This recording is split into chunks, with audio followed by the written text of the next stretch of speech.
dari Kabupaten Cirebon.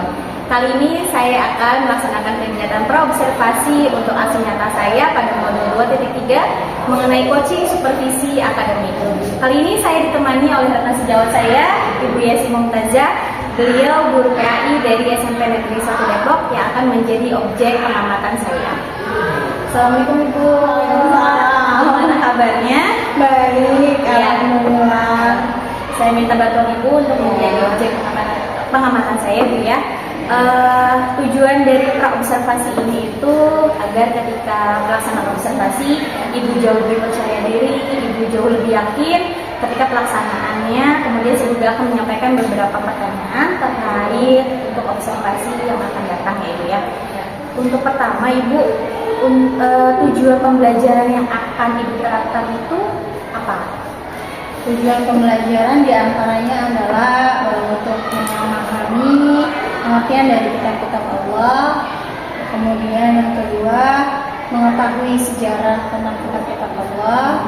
Yang ketiga, mengetahui isi kandungan dari kitab-kitab Allah. Kemudian yang keempat, mengetahui ayat Al-Quran dan juga dalilnya. Dan yang terakhir, dapat menerapkan pengamalan dari mengimani kitab-kitab Allah dalam kehidupan sehari-hari. Kurang lebih seperti itu, Bu.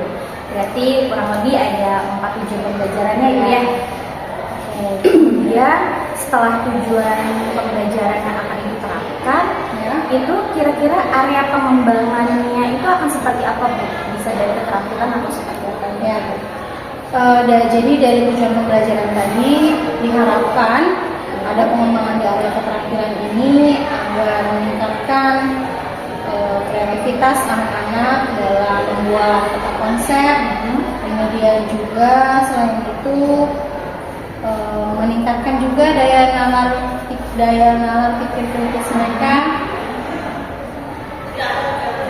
Ya, berarti lebih meningkatkan kreativitas dan bernalar kritis kesadaran ya. Untuk strategi yang akan dipakai itu apa? Strategi yang akan digunakan ini adalah strategi diferensiasi, yang mana nanti dalam pembelajaran ini saya akan membolehkan anak-anak untuk memilih minatnya mereka masing-masing. Apakah mereka ingin membuat peta konsep dengan bentuk menggunakan media Canva, ataukah dengan tertulis menggunakan media kertas, atau juga bisa menggunakan video. Ya. Berarti untuk strateginya itu berdiferensiasi apa? Berdiferensiasi produk. Ya, produk. Berarti yang tadi diharapkan anak-anak, berarti Ibu membebaskan anak-anak untuk memilih ya medianya seperti apa, alat dan bahannya seperti apa, tapi hasilnya sama yaitu apa itu tadi peta konsep ya. Oke. Kemudian untuk model pembelajarannya itu Ibu akan melakukan apa? Modelnya dengan menggunakan model PJBL atau Project Based Learning. Ya, untuk produknya itu sendiri apa proyeknya? Proyeknya tadi kan membuat peta konsep tadi. Oh iya, berarti proyeknya itu membuat peta konsep yang dengan materi yang sudah dipelajari. Iya, sudah ada keterangan sebelumnya. Ya, untuk penilaiannya Ibu atau evaluasi pembelajarannya di dalam kelas Ibu akan seperti apa? Jadi nanti penilaian ini saya akan melakukan penilaian itu 2 penilaian. Ada penilaian kelompok dan juga ada penilaian individu ya. Untuk penilaian kelompok nanti ada dalam hal penilaian kerjasama. Kemudian karena ini berbentuk peta konsep, jadi mungkin kreativitas siswa dalam membuat peta konsep itu akan menjadi salah satu kriteria penilaian. Kemudian juga mungkin efisiensi waktu sesuai dengan ketepatan. Kalau untuk individual mungkin nanti akan ada tanya jawab di bagian refleksi. Jadi nanti siswa bisa ikut serta dalam tanya jawab tersebut. Untuk sasaran kelasnya Ibu, waktu dan jamnya itu di kelas mana dan jam berapa Ibu? Saya akan melakukan pembelajaran tersebut di hari Jumat di kelas 8. Kelas 8 ya. Di Di jam berapa Ibu? Di jam pertama sampai jam 3. Mungkin sekian pertanyaan yang ingin saya tanyakan Ibu ya. Jadi saya ingin tahu nih arah kegiatan pembelajaran di UBS itu akan seperti apa.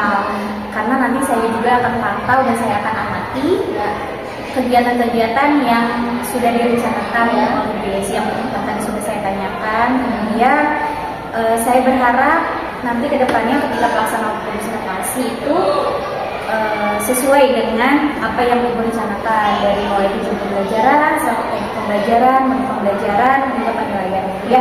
Kemudian saya harap semuanya bisa teratasi agar pembelajaran bisa maksimal untuk siswa ya. Setelah kegiatan observasi nanti kita bertemu kembali, kita akan melaksanakan pasca observasi, kita akan membahas hambatan-hambatan atau tantangan yang UBS hadapi ketika observasi ya. Sekian, semoga bisa dilaksanakan dengan baik. Terima kasih Ibu, sampai jumpa di kegiatan observasi. Baik sobat penggerak, setelah pertemuan sebelumnya kita sudah melaksanakan kegiatan observasi. Hari ini tiba saatnya dalam kegiatan observasi. Silakan Ibu Yesi sudah bisa memulai pembelajarannya dan saya akan mengawasi dari belakang. Sukses terus Ibu. Oke, terima kasih. Siap. Assalamualaikum warahmatullahi wabarakatuh. Waalaikumsalam warahmatullahi wabarakatuh.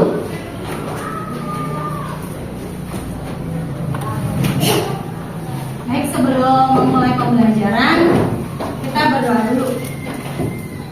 Dipimpin doanya. Sebelum belajar, marilah kita berdoa. Berdoa mulai.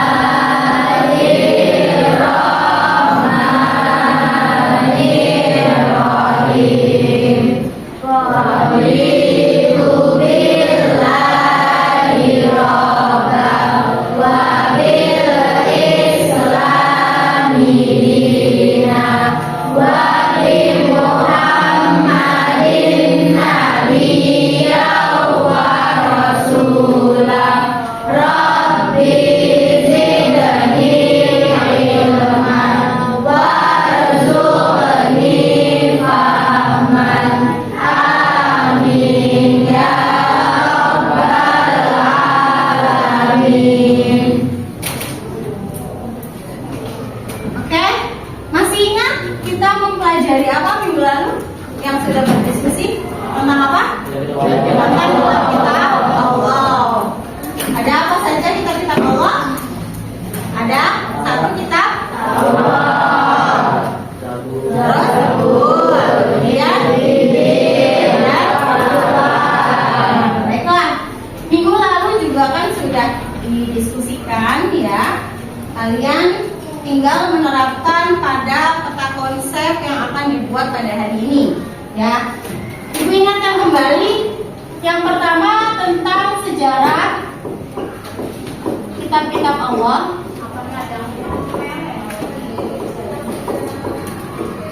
Ini ya yang akan kalian dapatkan setelah melakukan pembelajaran ini. Nah, dalam pembuatan peta konsep ini, Ibu membebaskan kalian untuk membuat peta konsep sesuai dengan minat yang kalian inginkan. Jadi boleh menggunakan media Canva, boleh menggunakan media kertas, atau boleh juga kalau mau dibuat video singkat, ya. Oke. Kemudian nanti untuk kriteria penilaian, ada penilaian yang kelompok, ada juga penilaian individu. Jadi kalau penilaian kelompok nanti dilihat nih kerjasamanya antar kelompok seperti apa. Kemudian hasil dari peta konsepnya nanti dilihat bagus atau tidak, rapi atau tidak, gitu ya. Kreativitasnya seberapa baik. Kemudian nanti nilai individu, keaktifan kalian dalam bekerja dengan kelompoknya. Tuh. Baiklah, sebelum kita nanti membuat peta konsep, ini ada beberapa tayangan yang Ibu mau tayangkan ya. Ini tentang iman kepada kitab-kitab Allah. Dilihat di sini tadi tujuan pembelajaran sudah disebutkan ya. Di papan tulis sudah ada. Sekarang nih, lihat mengapa kita harus meyakini kitab-kitab Allah? Ada yang tahu? Kenapa sih harus meyakini kitab-kitab Allah itu kenapa? Ada yang tahu? Buat apa gitu loh kita meyakini kitab-kitab Allah? Allah itu? Ada yang tahu nggak? Tahu. Apa, Rafli? Karena salah satu dari rukun iman. Salah satu dari Rukun iman. rukun iman. Oke. Konsep di kelompoknya masing-masing. Silakan Bu Indah. Bapak dulu.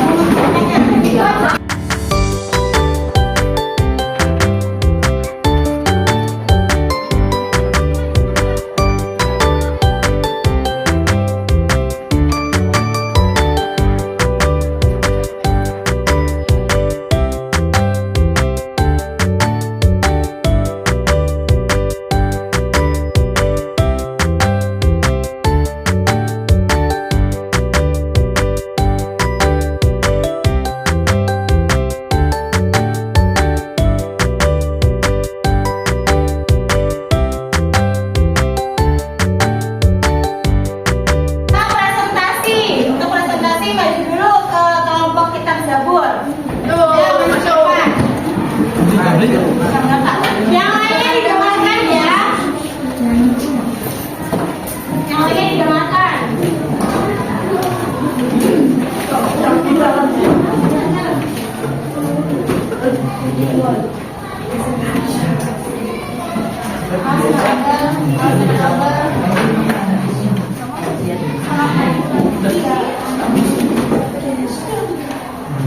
Ayo mulai. Assalamualaikum warahmatullahi wabarakatuh. Kami dari kelompok 2 ingin mempresentasikan hasil penelitian dari kedua. Ayo. Yang pertama akan dijelaskan oleh Muhammad Rafi.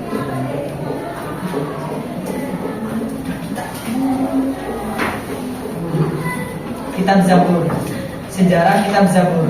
Kitab Zabur atau Psalms dalam bahasa Inggris adalah koleksi puisi dan nyanyian yang dikaitkan dengan Nabi Daud atau nama lainnya David dalam tradisi Islam, sementara dalam tradisi Yahudi dan Kristen ia merupakan bagian dari Tanakh dan Perjanjian Lama, terdiri dari 150 pasal. Kitab ini mencakup pujian, doa, dan ratapan, serta mencerminkan tradisi sastra religius Timur Tengah dari sekitar abad ke-10 hingga ke-5 Masehi, sebelum Masehi.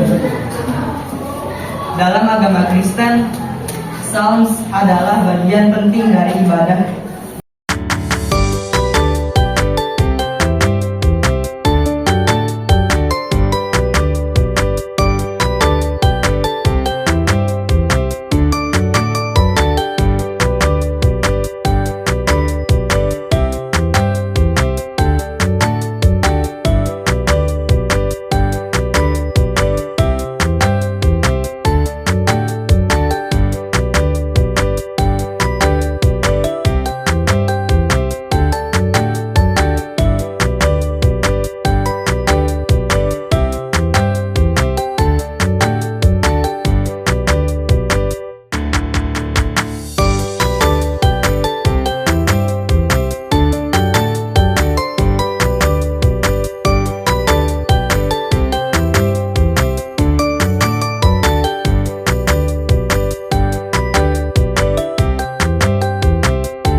Wassalamualaikum warahmatullahi wabarakatuh.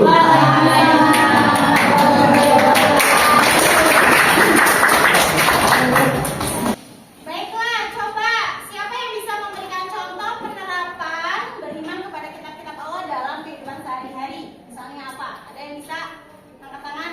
Mengaji. Misalnya apa? Tak.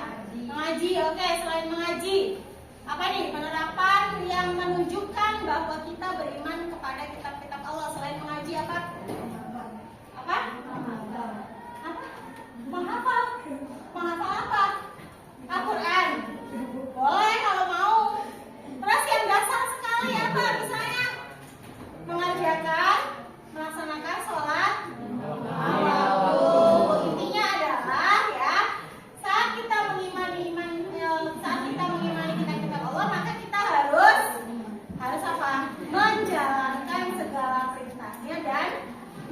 di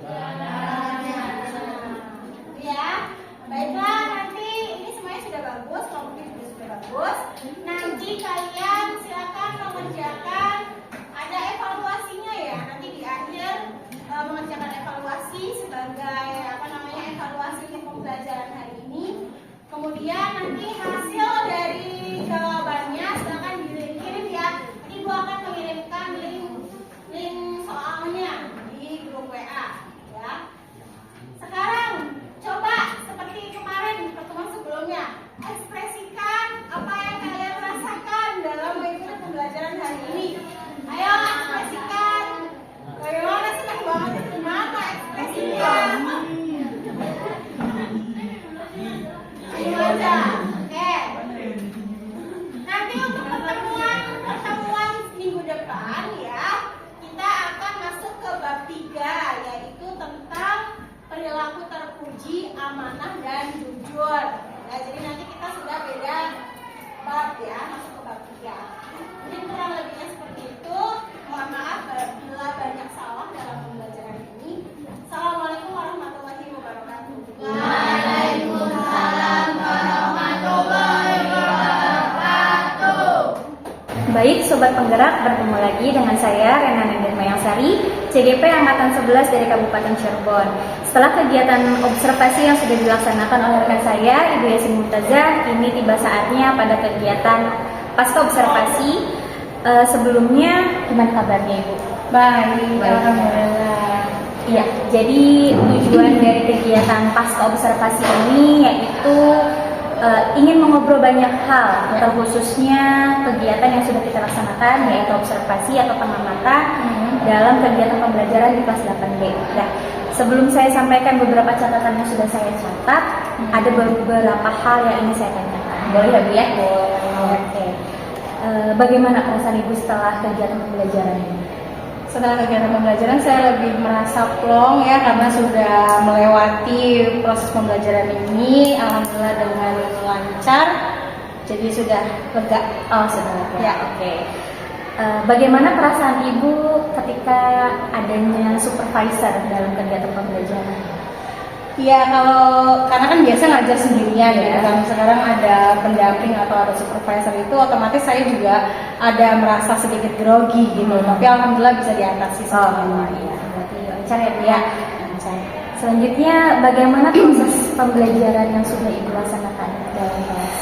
Proses pembelajarannya saya di sini dengan PJBL atau Project Based Learning, dan juga saya berdiferensiasi produk. Jadi di sini saya membebaskan anak sesuai dengan minatnya, apakah ingin membuat peta konsep dengan menggunakan Canva atau media lainnya, atau juga dengan kertas ya. Ini menggunakan kertas Asturo dan juga beberapa kertas origami untuk menulisnya. Kemudian juga boleh membuat video pendek. Ya, di catatan saya juga sudah sesuai ya Bu ya dari kegiatan observasi yang sudah Ibu rencanakan dan sudah kita bahas sebelumnya. Dan semua kegiatan sudah terlaksana dengan baik. Kemudian sintaks dari PJBL-nya juga sudah dilaksanakan semua ya. Namun di sini ada yang ingin saya tanyakan, kira-kira ada hambatan nggak Bu selama Ibu mengajar dalam kelas? Hambatannya mungkin yang pertama dari peserta didik atau siswa ini, ada sebagian siswa yang mungkin memang mereka kurang percaya diri atau merasa malu ya ketika harus presentasi di depan kelas itu, ketika berhadapan dengan orang banyak, berbicara di depan orang banyak, merasa kurang percaya diri. Yang pertama itu, kemudian yang kedua mungkin tentang waktu pelaksanaan penerapan metode PJBL ini, gitu, karena membutuhkan waktu lebih banyak. Berarti ada beberapa hambatan ya Bu ya. Menurut Ibu alasan apa sih kok bisa ada hambatan seperti itu gitu? Kalau yang pertama tadi ya mengenai percaya diri siswa, ini kan mungkin siswa belum terbiasa berbicara di depan orang banyak. Jadi masih ada rasa malu, ada rasa takut salah ngomong, takut salah. Ya banyak lah, namanya juga masih anak SMP ya gitu. Nah, kemudian untuk pembuatan peta konsep sendiri ya, ini kan saya tadi bilang mungkin durasi waktunya membutuhkan waktu lebih lama, karena di sini kan saya kan membebaskan anak itu untuk berkreativitas sesuai dengan minat mereka, jadi berdiferensiasi, ada yang menggunakan Canva dan lain sebagainya, sehingga butuh waktu yang cukup lama karena kan pembuatannya itu juga ada beberapa poin di sini yang harus dibahas gitu. Kurang lebih ada 4 poin yang harus dibahas dalam kata konsep tersebut. Kurang lebih seperti itu, Bu. Berarti tadi sudah disampaikan ya, alasan dari hambatan menurut Ibu Yesi. Ya. Kemudian solusi apa yang ingin Ibu lakukan untuk meminimalisir atau mengurangi bahkan menghilangkan dari hambatan-hambatan yang dirasakan oleh Ibu Yesi? Ya, mungkin untuk percaya diri siswa ini, mungkin saya akan lebih sering mendorong siswa tersebut untuk lebih percaya diri, berbicara di depan orang banyak gitu. Kemudian untuk pengorganisasian waktu, mungkin anak harus lebih di-manage dengan baik lagi waktunya dengan membatasi, misalnya durasi membuat Canva berapa menit itu ditentukan seperti itu, dan anak harus selesai tepat waktu sehingga selama proses pembelajaran itu tidak kurang waktu pembelajarannya. Ini seperti itu. Berarti solusinya Ibu sudah tahu ya akan seperti apa. Kemudian untuk rencana perbaikannya itu kira-kira kapan Ibu? Kalau untuk rencana perbaikan, saya menginginkan lebih cepat, lebih baik. Ya mungkin yang paling terdekat pertemuan selanjutnya. Berarti sesegera mungkin Ya, ya, karena tadi Ibu juga sudah tahu alasannya apa, latar belakangnya, kemudian solusinya juga sudah ditemukan gitu ya. Kemudian apa ya?